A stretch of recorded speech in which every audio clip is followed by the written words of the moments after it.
Thank you very much. My fellow Americans, good evening. Let me begin by congratulating the team at NASA and our brave astronauts on the successful launch of Artemis II. It was quite something.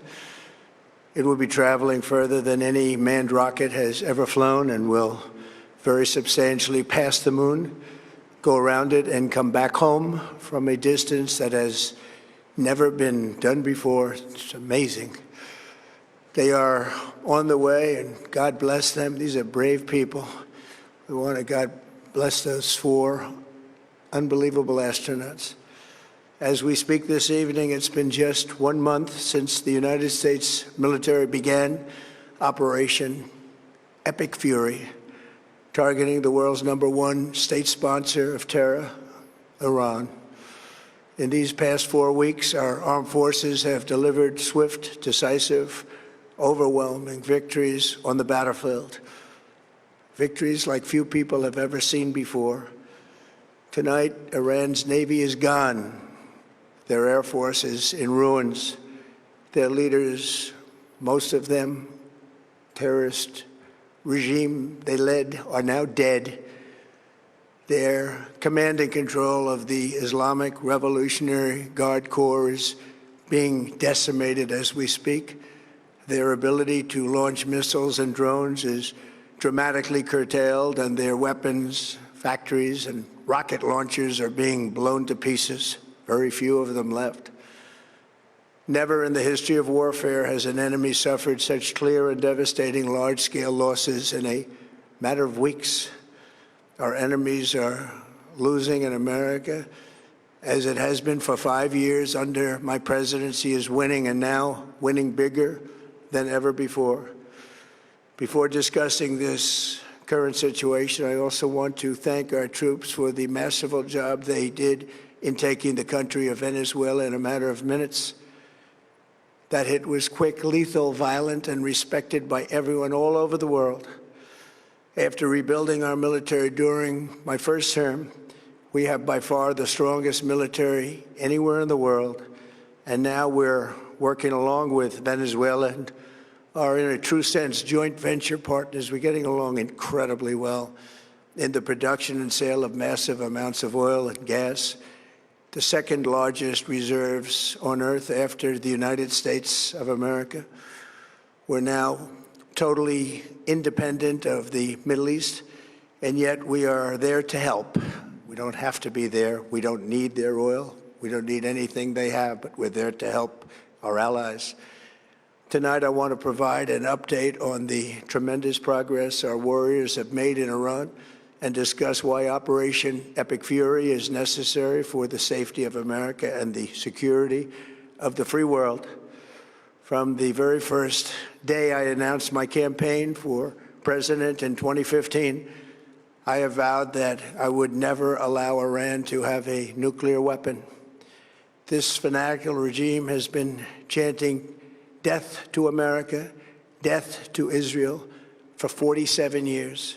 Their proxies were behind the murder of 241 Americans in the Marine barracks bombing in Beirut, the slaughter of hundreds of our service members with roadside bombs. They were involved in the attack on the USS Cole, and they carried out the countless other heinous acts, including the just horrible, bloody atrocities of October 7th in Israel, something that most people have never seen anything like it. This murderous regime also recently killed 45,000 of their own people who were protesting in Iran. 45,000 dead. For these terrorists to have nuclear weapons would be an intolerable threat. The most violent and thuggish regime on earth would be free to carry out their campaigns of terror, coercion, conquest, and mass murder from behind a nuclear shield. I will never let that happen, and neither should any of our past presidents. This situation has been going on for 47 years and should have been handled long before I arrived in office. I did many things during my 2 terms in office to stop the quest for nuclear weapons by Iran first, And perhaps most importantly, I killed General Qasem Soleimani in my first term. He was an evil genius, brilliant person, a horrible human being, however, the father of the roadside bomb. And he lived just horrible, what he did. Iran would have been perhaps in far better, stronger position. Had he lived, we would have had probably a different conversation tonight. But you know what? We'd still be winning and winning big. And then, very importantly, I terminated Barack Hussein Obama's Iran nuclear deal, a disaster. Obama gave them $1.7 billion in cash, green cash. Took it out of banks from Virginia, D.C., and Maryland, all the cash they had. He flew it by airplanes in an attempt to buy their respect and loyalty, but it didn't work. They laughed at our president and went on with their mission to have a nuclear bomb. His Iran deal would have led to a colossal arsenal of massive nuclear weapons for Iran, and they would have had them years ago, and they would have used them. It would have been a different world.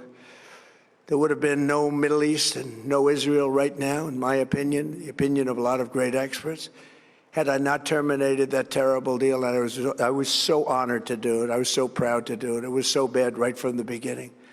Essentially, I did what no other president was willing to do.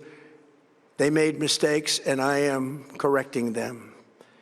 My first preference was always the path of diplomacy, yet the regime continued their relentless quest for nuclear weapons and rejected every attempt at an agreement. For this reason, in June, I ordered a strike on Iran's key nuclear facilities, an Operation Midnight Hammer. Nobody's ever seen anything like it.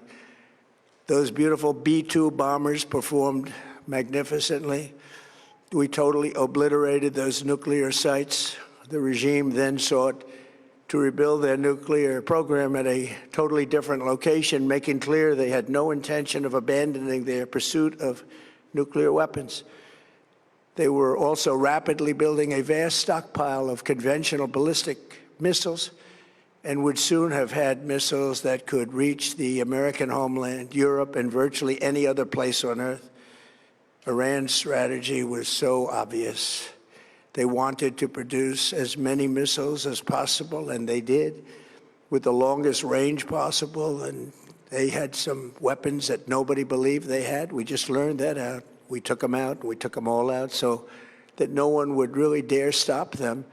And their race for a nuclear bomb, a nuclear weapon like nobody's ever seen before. They were right at the doorstep. For years, everyone has said that Iran cannot have nuclear weapons, but in the end, those are just words if you're not willing to take action when the time comes. As I stated in my announcement of Operation Epic Fury, our objectives are very simple and clear. We are systematically dismantling the regime's ability to threaten America or project power outside of their borders. That means eliminating Iran's Navy, which is now absolutely destroyed, hurting their Air Force and their missile program at levels never seen before, and annihilating their defense industrial base. We've done all of it. Their Navy is gone. Their Air Force is gone. Their missiles are just about used up or beaten. Taken together, these actions will cripple Iran military, crush their ability to support terrorist proxies, and deny them the ability to build a nuclear bomb. Our armed forces have been extraordinary. There's never been anything like it militarily. Everyone is talking about it, and tonight I'm pleased to say that these core strategic objectives are nearing completion. As we celebrate this progress, we think especially of the 13 American warriors who have laid down their lives in this fight to prevent our children from ever having to face a nuclear Iran. Twice this past month, I have traveled to Dover Air Force Base, and it's been something. I wanted to be with those heroes as they return to American soil, and I was with them and their families, their parents, their wives, their husbands. We salute them, and now we must honor them by completing the mission for which they gave their lives. And every single one of the people, their loved ones said, "Please, sir, please, finish the job, every one of them. And we are going to finish the job, and we're going to finish it very fast. We're getting very close. I want to thank our allies in the Middle East, Israel, Saudi Arabia, Qatar, the UAE, Kuwait, and Bahrain. They've been great, and we will not let them get hurt or fail in any way, shape, or form. Many Americans have been concerned to see the recent rise in gasoline prices here at home. The short-term increase has been entirely the result of the Iranian regime launching deranged terror attacks against commercial oil tankers in neighboring countries that have nothing to do with the conflict. This is yet more proof that Iran can never be trusted with nuclear weapons. They will use them, and they will use them quickly. It would lead to decades of extortion, economic pain, and instability worse than we can ever imagine. The United States has never been better prepared economically to confront this threat. You all know that. We built the strongest economy in history.